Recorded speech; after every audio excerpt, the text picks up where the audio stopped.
In this video, we'll be taking a look at Linux Lite 4.4. Let's get started.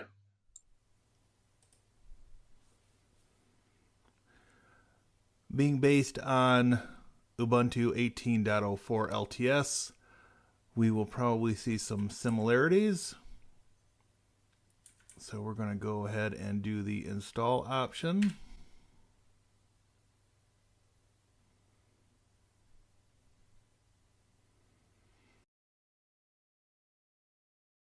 All right, we have got into our installer and we will click continue to go forward in English and accept the defaults for English US. Install third-party updates, software for graphics and Wi-Fi, etc. Continue. And we're going to erase the hard disk and install Linux. Continue. New York is the correct time zone.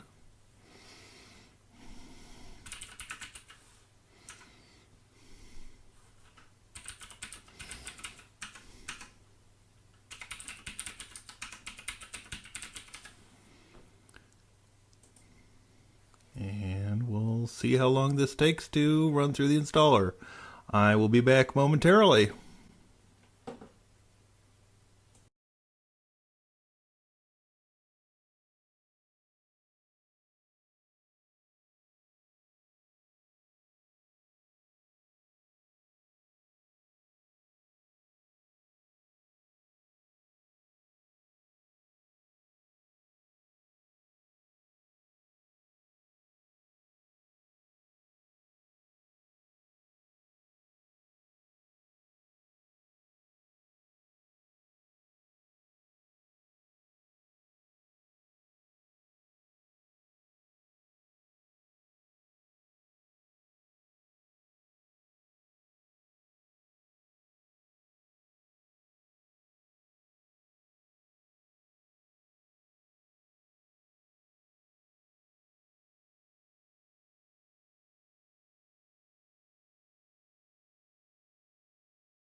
All right, we'll go ahead and click the restart button and see what we end up with after the restart happens.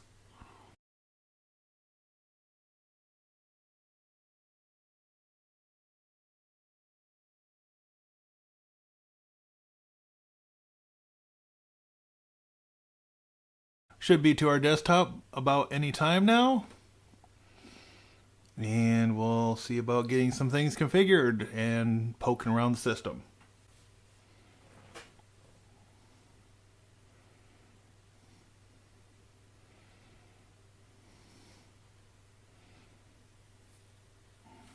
Not a bad looking login screen.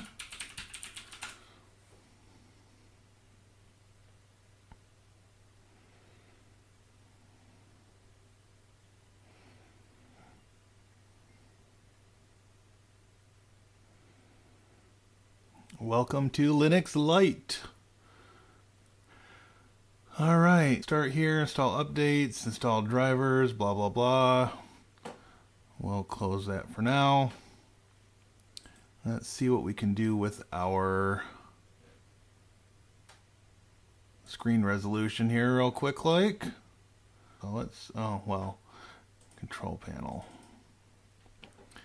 Obviously this is aimed in some part at former Windows users making a migration. We're going to go with 1440 by 900, and that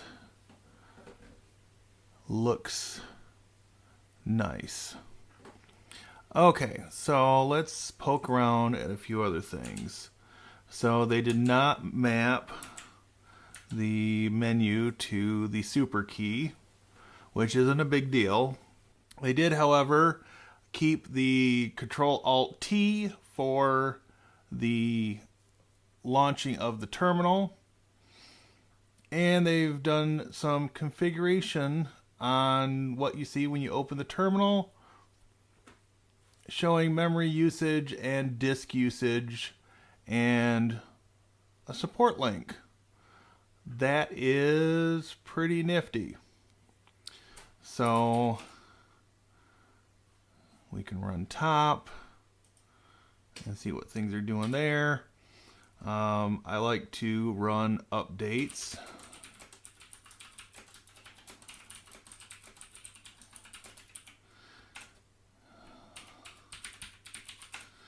And right off the bat, one thing I will give this over Linux Mint is that this does not show asterisks when you type a password. That is one of my biggest pet peeves to see in distributions in 2019 is showing asterisks.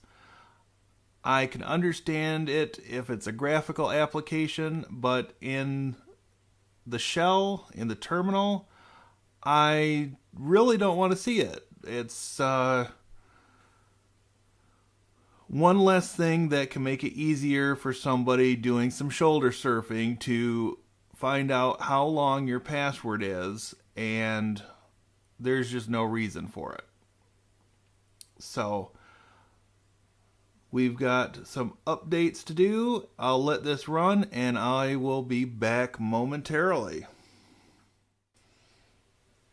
Alrighty, we've reached the end of our updates. Go ahead and close our terminal. And let's just poke around our interface here a little bit. We go to System, can do Install Remove Software. It wants the root or sudoers user password, and we've only got one user, so enter the password here, and we get the Synaptic Package Manager. I don't see a lot of distributions that use this these days. Most distributions have gone the route of having their own store type of front end to the package manager. but this is a stable piece of software. It's been around for a good number of years. Well, since 2001, so it's been around for 18 or almost 18 years. And it does what needs to be done. So there are all kinds of packages in here. And of course, you can do sections, which is equivalent to categories. And then drill down and find what you're looking for to install. So if you wanted the GNU R statistical system, it has packages for that from both universe and multiverse.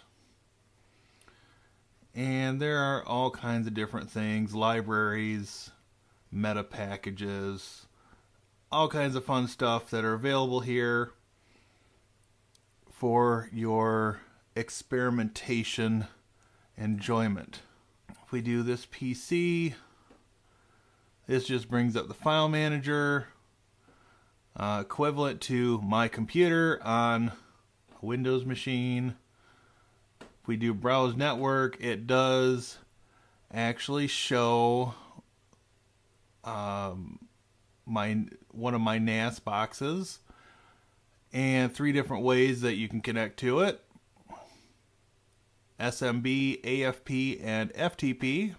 It shows my Mac Mini, which is actually my the host system that Linux Lite is running on, and it shows Linux, which is actually the local share.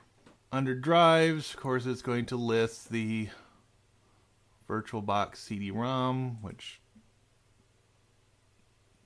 is not actually inserted, but alright.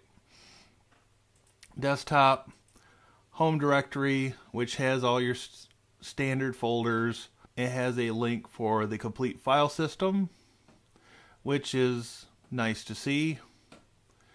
Typically for more user-friendly or end-user oriented distributions, you don't tend to see that as much anymore.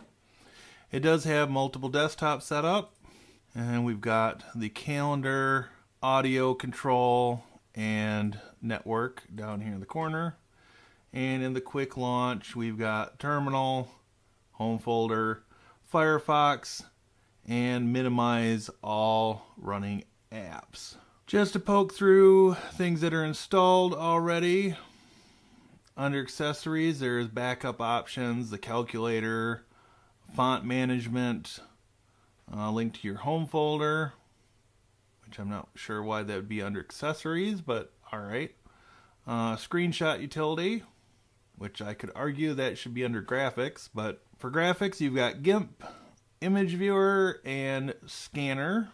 Internet has Firefox as your default browser. Your network connections support. For getting online support for Linux Lite, I might argue that that should be at a little bit more prominent spot.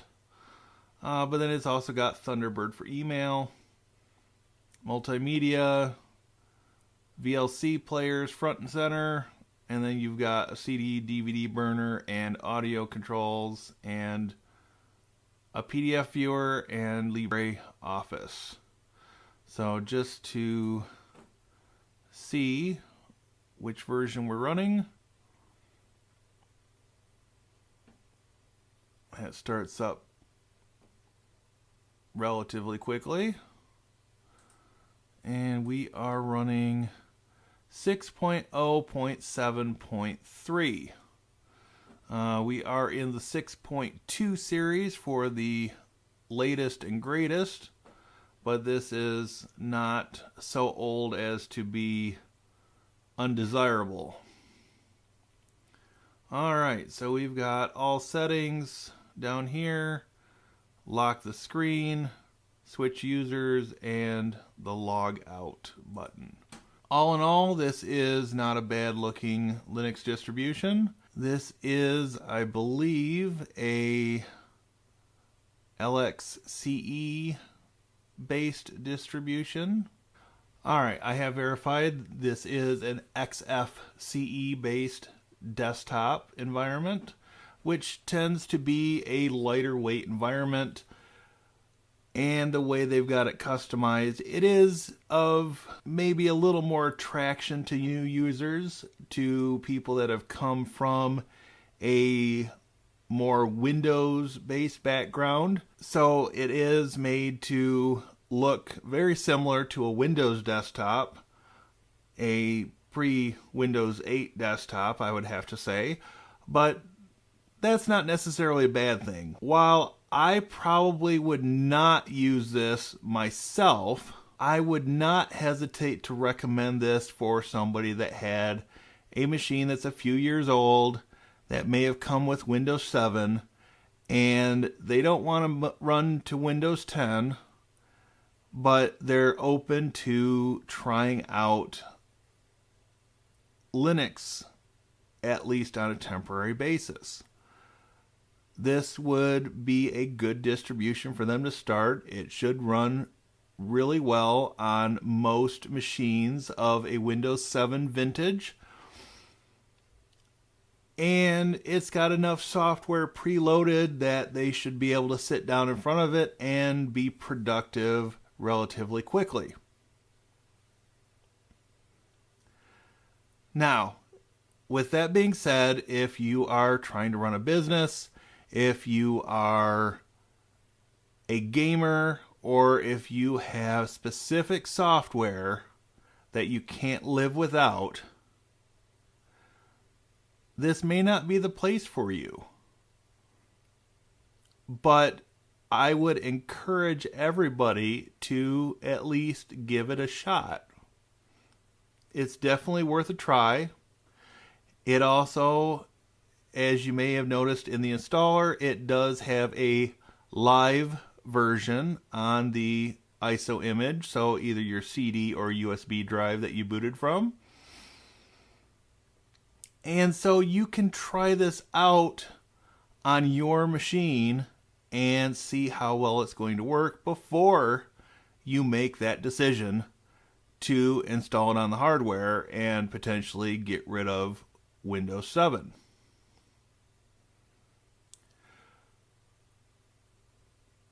So the reason that I have brought up Windows 7 a few times in this video, and you will see or hear me bringing it up a fair amount throughout the remainder of this year and into January of 2020.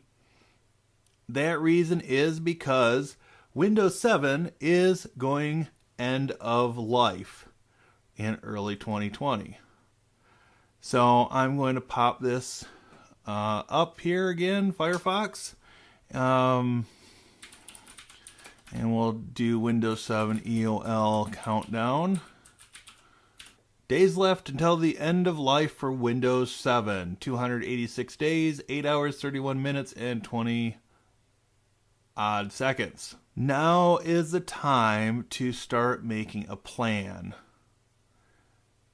If you haven't got your backup procedure in place, I would start there.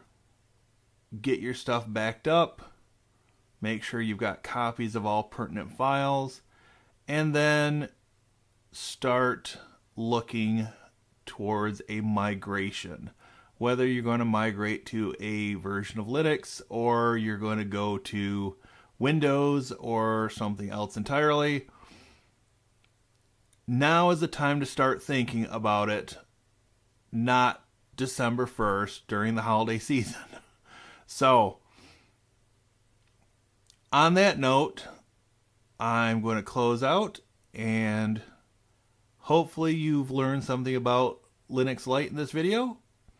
If you like the video, please give a thumbs up, subscribe to the channel, and click the bell icon, and you should get notifications when I release new videos. Until next time, this is Jeremy signing off. Thank you for watching. Have a great day.